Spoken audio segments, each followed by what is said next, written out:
নতুন বছরে প্রিয় শিক্ষার্থীরা যারা নতুন নবম শ্রেণীতে উঠছ এবং দশম শ্রেণীতে যারা আগামীতে 26 সালে এসএসসি পরীক্ষা দেবে ও এই বছর 25 সালে যারা এসএসসি পরীক্ষা দেবে, আমরা এইটা খুব গুরুত্বপূর্ণ অধ্যায়ে আমরা সবাই আছি। তো আমরা আজকে দেখবো যেটা আমাদের সেট ও ফাংশনের ধারাবাহিক ক্লাস অনুশীলনে 2.1 এই 5 নম্বর প্রশ্নটা আমরা সবাই দেখে নেই। কিউ সমান একটা সেট দেওয়া আছে, সেখানে উপাদান আছে আমাদের এক্স ওয়াই, এবং আর সমান আরেকটি সেট দেওয়া আছে, তাদের উপাদান আছে এম এন এল। যদি হয় তাহলে পাওয়ার সেট অর্থাৎ কিউ এর পাওয়ার সেট এটা পি অফ কিউ, এবং আর এর পাওয়ার সেট এটাকে বলা হচ্ছে পি অফ আর নির্ণয় করো। তাহলে আমরা এই অঙ্কটা কিভাবে শুরু করতে পারি? এই অঙ্কটা শুরু করার জন্য আমরা প্রথমে সমাধান লিখে নেব, তারপর লিখবো দেওয়া আছে প্রশ্নে এটা কিউ সেটটা এখানে দেওয়া আছে এক্স ওয়াই, এবং আর আরেকটি সেট দেওয়া আছে এম এন এল। তাহলে আমরা এটা লিখে নিলাম এম এন এল। এখন এই কাজগুলো আমাদের করতে হবে যে প্রথমে আমাদের কিউ সেট এবং আর সেটের কতগুলো উপসেট হবে, অর্থাৎ এই কিউ সেট এবং আর সেট থেকে ছোট ছোট কতগুলো সেট তৈরি করা যাবে সেটা আমাদের আগে নির্ণয় করা শিখতে হবে। তো এসে সবাই আমরা দেখি যে কিউ এর উপসেট গুলো হলো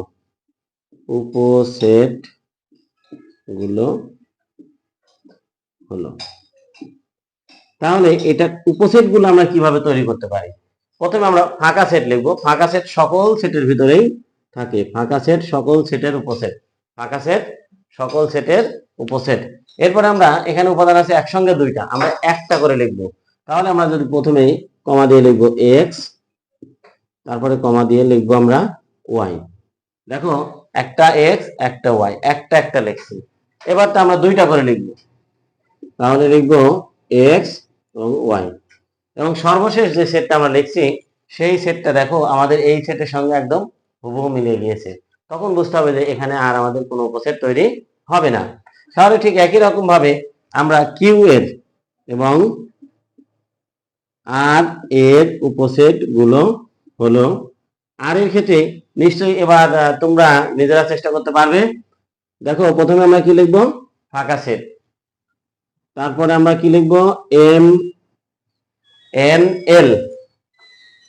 এম এন এল। দেখো আমরা প্রথমে একটি করে লিখবো ফাঁকা set M N L, M N L. এবার আমরা যেহেতু একটা করে লেখা শেষ, এবার আমরা দুইটা করে লিখবো। তো দুইটা করে কি কি হতে পারে তোমরা একটু চিন্তা করো। দেখো এম এবং এন যদি আমরা লিখি তাহলে একবার হবে, এম এর সাথে এল একবার, এন এল একবার, অর্থাৎ প্রত্যেকটাই দুইবার দুইটা করে থাকবে। M M N M N. এরপরে দেখো এম এল এম এল, এবং আরেকটা হবে এন এল এন এল। এখন দেখো আমাদের দুইটা করে লেখা শেষ। তাহলে আমরা প্রথমে কি করছি? একটি করে লিখছি, তারপরে কয়টি করে উপাদান দিয়েছি? দুইটি করে উপাদান দিয়েছি। এবার আমরা তিনটা করে উপাদান দেব। যদি তিনটা করে উপাদান দিই আমরা, তাহলে এম এন এল। দেখো আমাদের উপাদান সংখ্যা শেষ হয়ে গেছে। তিনটা করে সমান সমান যখন হবে তখন আমরা শেষ হয়ে যাবে। তাহলে এই যে আমরা প্রথমে উপসেট তৈরি করা শিখলাম, উপসেট মানে কি? একটা বড় সেট ছিল, সেখান থেকে ছোট ছোট কতগুলা সেট তৈরি করা যাবে, এইগুলাকে বলছি আমরা উপসেট। এই যে উপসেট তৈরি করা হয়েছে, এই উপসেট গুলা এটা আলাদা আলাদা সেট, এগুলাকে আলাদা আলাদা সেট বলা হয়। এই সেট গুলাকে যখন আর একটা সেটের অন্তর্ভুক্ত করা হবে তখন তাকে বলা হয় পাওয়ার সেট। তখন তাকে কি বলা হয়? পাওয়ার সেট বা শক্তি সেট। কার শক্তি সেট? কিউ সেটের পাওয়ার সেট হবে। এইটাকে আমরা এইভাবে লিখবো পি অফ কিউ। এবং আর এর শক্তি সেট আমরা লিখবো পি অফ আর। তাহলে আমরা দেখি কিভাবে লিখবো। অতএব পি অফ কিউ অর্থাৎ কিউ এর শক্তি সেট বা পাওয়ার সেট। এই যে উপসেট ছিল এই উপসেট গুলাই আমরা এখানে আর একটা সেটের অন্তর্ভুক্ত করব। এক্স ওয়াই এক্স ওয়াই, এবং শেষে আরো একটি দ্বিতীয় বন্ধনী আমরা ব্যবহার করব। দেখো এখানেও এবং এইখানে। তাহলে এই যে উপসেট প্রথমে তৈরি করলাম সেইগুলো আর একটা সেটের যখন অন্তর্ভুক্ত করব তখন এইগুলা আমাদের উপাদান হয়ে যাবে। কার উপাদান হবে? পাওয়ার সেটের উপাদান। এরপরে দেখো আমরা আর আরেকটি সেট নির্ণয় করব, পি অফ আর। তাহলে এইগুলা প্রথমে আমরা লিখব এম এন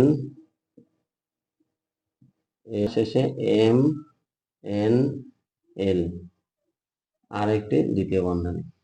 তাহলে দেখো আমাদের 5 নম্বর অঙ্কটা আমরা সম্পূর্ণভাবে শেষ করতে পারলাম। তাহলে কোন সেটের উপসেট তৈরি, পাওয়ার সেট তৈরি করতে গেলে প্রথমে আমাদের উপসেট সম্পর্কে ধারণা থাকতে হবে।